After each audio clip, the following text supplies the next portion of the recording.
Hello everyone, स्वागत है आप सभी का आपके अपने यूट्यूब चैनल पर।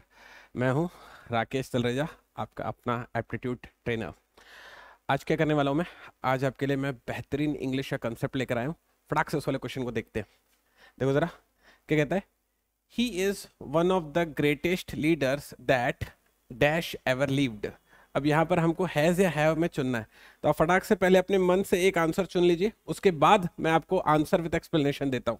तो आई होप कि आप सारे बच्चों ने इस पर अपना आंसर चुन लिया होगा। Now this is my turn. चलो एक बार समझते हैं कि क्या जवाब होगा और सही क्यों होगा। देखो जरा, यहाँ पर लिखा हुआ है लीडर्स, मतलब बहुत सारे लीडर्स हैं, जिसमें ये जो इंसान है ना, ये एवर लिव्ड, मतलब ये कि बहुत लंबे समय तक याद रखा गया। तो बहुत सारे लीडर में एक लीडर है जो बहुत लंबे समय तक याद रखा गया। तो यहाँ पर बात चल रही है ही की, जो कि सिंगुलर है।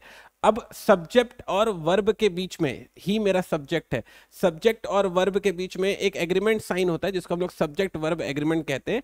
वो एग्रीमेंट ये होता है कि अगर सब्जेक्ट सिंगुलर होगा तो वर्ब भी सिंगुलर होना चाहिए।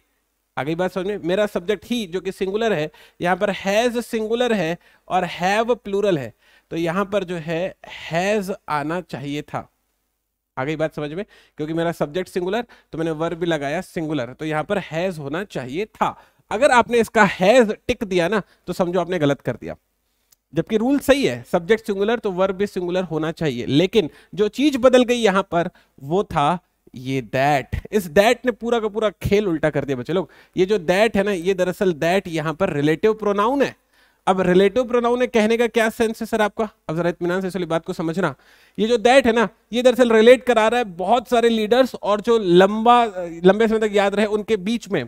तो ये दैट है क्योंकि इन दोनों चीजों को रिलेट कर रहा है, तो इसलिए हम लोग इसे रिलेटिव प्रोनाउन कहते हैं। अब एक नियम है, स्पेशल नियम बता रहा हूं, स्पेशल रूल बता रहा हूं कि ये जो दैट है ना, ये क्या करेगा, जो रिलेटिव प्रोनाउन है ना, ये क्या करेगा, ये इसके बाद में जो वर्ब यूज होगा ना, ये नियम है, रिलेटिव प्रोनाउन के बाद में जो वर्ब यूज होता है ना, वो उसके पहले वाले नाउन के हिसाब से होता है। ये रहा नियम।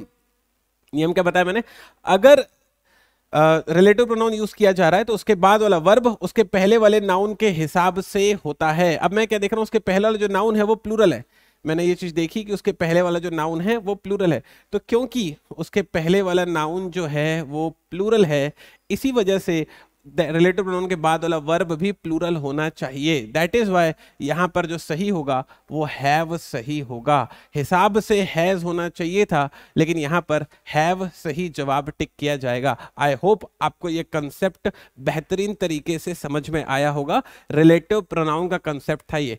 अब ये कंसेप्ट अगर आपको अच्छा लगा हो बच्चे लोग, लगा हो कि हाँ मतलब सर की बात सुन के कुछ सीखने को मिला हमें, तो हमारा जो रेगुलर कोर्स चल रहा है विच इज इंग्लिश का, सारे एग्जाम्स के लिए, पीएससी, व्यापम, पटवारी, एसआई, आरआई, बैंक, एसएससी, जिस भी एग्जाम के लिए आप प्रिपेयर करना चाहे उस एग्जाम के लिए हमने एक स्पेशल कोर्स बना के रखा हुआ है मात्र 499 रुपीज में।